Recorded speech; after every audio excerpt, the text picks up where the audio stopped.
Friends, अगर आपने ovulation को ट्रैक कर लिया, अगर आपने ओवोल्यूशन की प्रक्रिया को पार कर लिया है, तो अब आपका अगला पड़ाव आता है इम्प्लांटेशन। तो आपको जब गर्भरोपित होना प्रारंभ होता है, इम्प्लांटेशन की प्रक्रिया प्रारंभ होती है, तो उस समय आपको कुछ बातों का ख्याल रखना बहुत ज़रूरी होता है। देखिए फ्रेंड्स, क्या होता है कि जितनी महिलाएं उतनी बातें, जितनी महिलाएं जितनी बॉडी उतनी जो है सिम्टम्स। आप में कुछ और होगा, उनमें कुछ और होगा, उनमें कुछ और होगा। मतलब जितना बॉडी रहेगा ना, एक महिला की बॉडी अलग होती है, उनकी बॉडी अलग होती है, उनकी बॉडी अलग होती है, उनमें सिम्टम्स अलग होते हैं, उनमें सिम्टम्स अलग होते हैं। तो आपको क्या करना है, जब अगर आप ओवोल्यूशन ट्रैक कर लिए, ओवोल्यूशन की प्रक्रिया पार कर ली हैं, तो अब आप इम्प्लांटेशन के समय 7 गलतियां बिल्कुल भी ना करें, 7 चीज़ें बिल्कुल भी ना खाएं। क्योंकि अगर ये 7 चीज़ों का आप इस्तेमाल करती हैं तो आपको तुरंत पीरियड आ जाएगा, आपका सफल गर्भारोपण, सफल इम्प्लांटेशन नहीं होगा। तो क्या होता है, कौन कौन सी चीज़ है, चलिए जानते हैं। हेलो फैमिली, आपका हमारे यूट्यूब चैनल में बहुत बहुत स्वागत है। फ्रेंड्स, अगर आपने हमसे जुड़ गया है तब तो आपको दिल से धन्यवाद। अगर आप नहीं जुड़े हैं तो प्लीज़ रिक्वेस्ट है, आप हमसे जुड़ जाइए, क्योंकि मैं रोज़ इस चैनल पे नया नया वीडियो लेकर आती हूँ। और जो आपके सवाल हैं कमेंट बॉक्स में ज़रूर पूछिए, उस सवाल के जवाब मैं हर संडे को एक वीडियो लेकर आती हूँ, जिसमें कि आपके हर सवाल के जवाब उसमें रहते हैं। तो चलिए वीडियो में आगे देखते हैं। फ्रेंड्स, क्या होता है कि पाइनएप्पल और पपाया, ये तो हर बार आपको बताया जाता है कि पाइनएप्पल और पपाया आपको नहीं खाना चाहिए। जब आप ओवोल्यूशन ट्रैक कर ली हैं, जब आपके ओवोल्यूशन की प्रक्रिया पूरी हो गई है, तो आपको पाइनएप्पल और पपाया नहीं खाना चाहिए। इसमें ऐसे एंजाइम होते हैं आपके गर्भ को ख़राब कर सकते हैं। इसके अलावा आपको चाय, कॉफ़ी, ग्रीन टी ये भी नहीं लेना चाहिए। आप थोड़े समय के लिए आप ये सोचिए कि मुझे, अगर आप इस मंथ गर्भधारण करना चाहती हैं तो आप इन चीज़ों को किनारे कर दीजिए। जब आप ओवोल्यूशन की प्रक्रिया पार कर लेती हैं तब चाय, कॉफ़ी, ग्रीन टी, बहुत ग्रीन टी भी पिएँ, लेकिन बहुत ज़्यादा काफ़ी मात्रा में मत पिएँ, क्योंकि इसमें कैफ़ीन की मात्रा होती है, ये आपको नुकसान कर जाता है। इसके बाद कुछ साबुत अनाज हैं जो कि आपको नहीं लेना चाहिए, जैसे कि रागी हो गया, बाजरा हो गया। इसके बाद मछली हो गई, अंडे हो गए, इनकी तासीर काफ़ी गर्म होती है।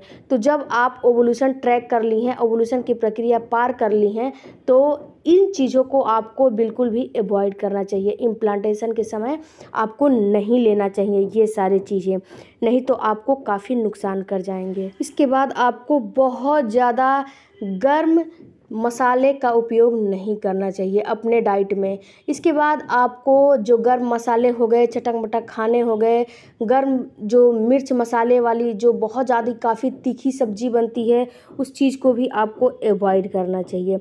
उसके बाद जो ड्रम स्टिक आती है ना, सहजन जिसको बोला जाता है, उसको भी इस समय आपको बिल्कुल भी अवॉइड करना चाहिए, नहीं तो आपको अच्छा खासा इम्प्लांटेशन, गर्भारोपण आपका बिगड़ सकता है।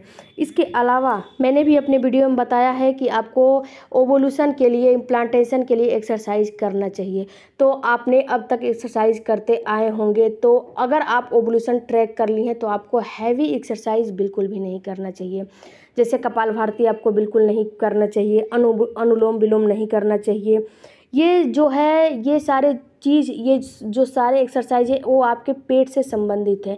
तो जब आपके पेट पे प्रेशर पड़ेगा तो आपका गर्भारोपण खराब हो सकता है। तो आपको करना क्या है, आपको वॉक कर लेना है, इसके बाद बटरफ्लाई थोड़ा बहुत कर लेना है, इसके बाद ब्रीदिंग एक्सरसाइज थोड़ा बहुत कर लेना है, इसके बाद मेडिटेशन कर लेना है। इसके अलावा आपको कोई भी एक्सरसाइज मतलब 10-20 दिन के लिए तो रोक ही देना चाहिए। 20 दिन के लिए तो आपको ये सारे चीज़ को रोक देना चाहिए, बिल्कुल नहीं करना चाहिए। और जब आपको ये कंफर्म हो जाता है कि आपने जो कंसीव कर लिया है, आपकी प्रेगनेंसी सफल हो गई है, तो भी आपको 3 महीने तक हैवी एक्सरसाइज बिल्कुल भी नहीं करना चाहिए। हैवी काम, हैवी एक्सरसाइज, सीढ़ियों पे चढ़ना उतरना, हैवी भारी भरकम सामान को खींचना। इसके अलावा आपको, जब आप बाहर जा रही हैं तो आप बस या मतलब कहीं भी जा रही हैं, किसी भी प्राइवेट वाहन से नहीं जा रही हैं, ऐसे ही जा रही हैं, तो उसमें बहुत भीड़ भाड़ होती है, तो उसमें भी आपको नहीं जाना चाहिए। हो सकता है किसी के हाथ या पैर से आपके पेट पे चोट लग जाए तो आपको आपका गर्भारोपण ख़राब हो सकता है, आपके किए कराए पे पानी फिर सकता है। इसके बाद जब आपका इम्प्लांटेशन होता है तो क्या होता है कि कई महिलाओं में बहुत सारे सिम्टम्स आते हैं, ठीक है, तो उनको समझ में नहीं आता है। तो जो ये ओवुलेशन की प्रक्रिया है ये भी बहुत सी महिलाओं में नहीं हो रही है और उनको समझ में भी नहीं आ रही है, क्योंकि ओवुलेशन की प्रक्रिया बहुत माइल्ड होती है। तो जब आपका इम्प्लांटेशन होता है तो आपको सर्दी, जुकाम, फीवर, सर दर्द, ये सारी चीज़ आम बात होती है। तो इस समय आपको कोई भी किसी भी तरह का पेन किलर, किसी भी तरह का दवा, मेडिसिन का इस्तेमाल नहीं करना है। यहाँ पे महिलाएं बहुत ज़्यादा गलती करती हैं कि अभी थोड़ा सा सर में दर्द हुआ, पेन किलर लाकर खा ली मेडिकल स्टोर से, थोड़ा सा भी जो है सर्दी जुकाम हुआ, पेन किलर ला के खा ली, सर्दी जुकाम की दवा खा ली मेडिकल स्टोर से। मेडिकल स्टोर वाले नहीं जानते हैं कि आपकी बॉडी की सिचुएशन क्या है। तो आप प्लीज़ रिक्वेस्ट है कि मेडिकल स्टोर से इस समय दवा लेकर आकर नहीं खाएं, क्योंकि इस समय आपका इम्प्लांटेशन हो रहा है, आपका गर्भारोपण हो रहा है।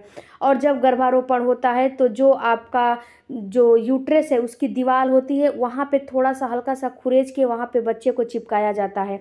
तो जब वहाँ पे बच्चे को चिपकाया जाता है तो आप खुद पे खुद समझ सकती हैं कि आपकी बॉडी में उतार चढ़ाव होना लाजिम है, उतार चढ़ाव होता ही रहता है। तो आपको किसी भी तरह का मेडिसिन का इस्तेमाल नहीं करना है, नहीं तो आपको अच्छा खासा इम्प्लांटेशन ख़राब हो सकता है। इसके बाद सबसे बड़ा रोल है स्ट्रेस का। देखिए, जब महिला ओवुलेशन ट्रैक पार कर लेती है तो उनमें खलबली मचती है, गुदगुदी मचती है कि क्या मैंने कंसीव कर लिया है, क्या मैंने कंसीव नहीं किया है। तो ये सब में क्या होता है ना कि आपको स्ट्रेस काफ़ी होता है, काफ़ी होने लगता है स्ट्रेस। तो इसमें प्रोजेस्टेरॉन हार्मोन का लेवल आपके बॉडी में तुरंत सडनली कम हो जाता है, और जब कम हो जाएगा प्रोजेस्टेरॉन नामक हार्मोन का लेवल तो तुरंत आपको क्या होता है, पीरियड आ जाएगा। तो आपको दिमाग शांत करके और आपको गुदगुदी नहीं मचानी है, खलबली नहीं मचानी है, ये सोचना है जो भी होगा भगवान की दया से अच्छा ही होना चाहिए।